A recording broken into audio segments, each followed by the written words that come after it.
सुबह सुबह सास अपने भाई को फोन लगाती है। हेलो, अरे किधर है तू? बहन की कोई खबर नहीं लेगा? यहाँ मेरी सारी सत्ता लूट रही है धीरे धीरे करके।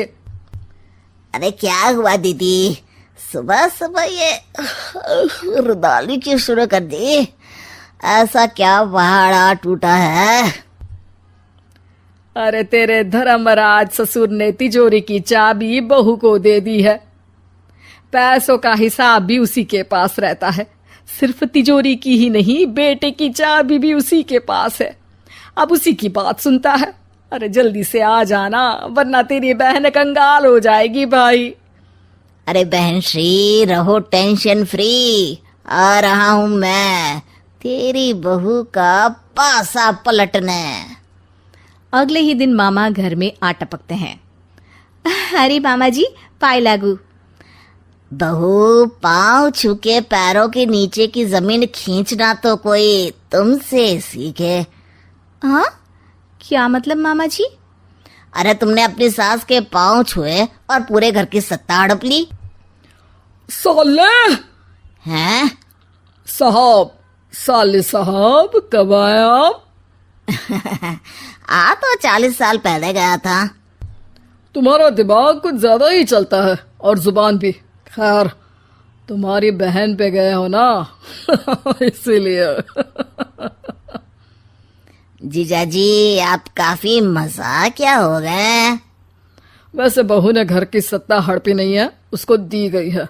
वो गुणी है, समझदार है और उत्साही भी है।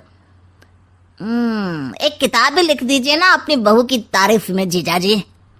तभी सास वहां आ जाती है। अरे भाई, मेरे भाई आ गया तू। आजा आजा आजा, तेरे लिए पकवान बनाए हैं मैंने। हाँ हाँ साले साहब, खाइए।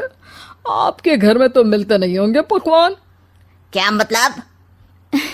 मतलब आपके घर में आपकी बहन थोड़ी ना रहती है, उनके हाथ के पकवान थोड़ी ना मिलते होंगे, यही कह रहे थे ना ससुर जी? हाँ बहू, यही कह रहा था मैं। सास अपने भाई को अंदर ले जाती है और कहती है, ये हलवा खा के कुछ जलवा दिखा दे भाई। लूडो। अरे हाँ हाँ, लूडो भी खेल लेना। पहले बहू के हाथ से सत्ता लेने की कोई तरकीब ढूंढो। लूडो खेलेंगे, जो जीतेगा सत्ता उसकी। अरे पर मुझे तो खेलना ही नहीं आता। तू बस चाल चलना, पासे तो मैं फेंकूंगा और मेरे हाथ से फेंका गया पासा मेरी मर्जी के खिलाफ नहीं आता। अरे लेकिन तेरे जीजाजी रहेंगे तो ये काम कैसे होगा? हर रविवार जीजाजी शाम को अपने दोस्तों के साथ बैठने जाते हैं। वहाँ उनकी महफिल जमेगी और यहाँ बहू के महफिल उजड़ जाएगी। अरे एक नंबर का कमीना है तू। जैसी दुनिया वैसे हम बहना। रविवार की रात सास, बहू, बेटा और सास का भाई एक साथ बैठे हुए होते हैं। अरे थोड़ा मनोरंजन हो जाए तो मजा आ जाए। हाँ हाँ, लूडो खेलते हैं। अरे वाह, बहुत अच्छा आइडिया है। हाँ हाँ, हम 4 लोग हैं, आराम से खेल सकते हैं। लूडो एक ऐसा खेल है जो खेलने से ज्यादा देखने में मजा आता है। तो भांजे, तुम और हम बस देखेंगे। यानी सास और बहू में होगा मुकाबला। आ जाओ, देखते हैं किसमें कितना है दम। खेल होता है शुरू। पहली बाजी बहू जीत जाती है।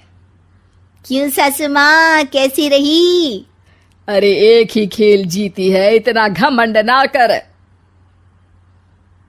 खेली तो तुम बहुत अच्छा हो बहू, लेकिन ऐसे फीके फीके खेलने में मजा नहीं आ रहा। कुछ दांव पे ना लगे तो क्या मतलब? ठीक है, आप जो कहेंगे मैं दांव पर लगा दूंगी। वादा करो, खेल छोड़ के भागना मत। अरे हाँ मामा जी, पक्की बात। क्योंकि मेरी बहना कच्ची खिलाड़ी है, तो उसकी तरफ से पास से मैं फेंकूंगा। बुढ़ापे में तो वैसे भी हाथ कांप रहे हैं, पास से क्या फेंकेंगी सासू माँ? बहू को पता नहीं था कि मामा के फेंके पासे हमेशा सही बैठते हैं। वो बस पहली बाजी जीत के खुद को चैंपियन समझ रही थी। अगर मैं हार गई तो बहू को अपने पुराने गहने दे दूंगी, और अगर बहू हार गई तो तिजोरी की चाबी और घर के पैसों के हिसाब की जिम्मेदारी वापस मेरे हाथ में दे देगी। हाँ हाँ, मंजूर है मुझे। अरे रुको तो, थोड़ा सोच समझ के। अरे सोच लिया और समझ भी लिया। दूसरी बाजी शुरू होती है। मामा के फेंके एक भी पासे उनकी मर्जी के खिलाफ नहीं जाते। बहू को पसीना आ जाता है, पर सास को टक्कर नहीं दे पाती। आखिरी गोटी के घर में जाने के लिए सास को 1 नंबर चाहिए, जबकि बहू एक बार भी घर में नहीं पहुंची है। अरे क्यों बहू, अब कैसी रही? ये गोटी अंदर जाएगी और तिजोरी की चाबी बाहर आएगी। मैंने बोला था तुमसे कि मामा से पंगा मत लो। मुझे क्या पता था कि ये मामा नहीं, मामा शकुनी है। मामा पासा फेंकता है और सास जीत जाती है और घर की सत्ता वापस सास के हाथ में आ जाती है। बहू रोने लगती है। इतने में ही वहां ससुर जी आ जाते हैं। अरे रो क्यों रही हो बहू? क्योंकि मामा ने मुझे मामू बना दिया।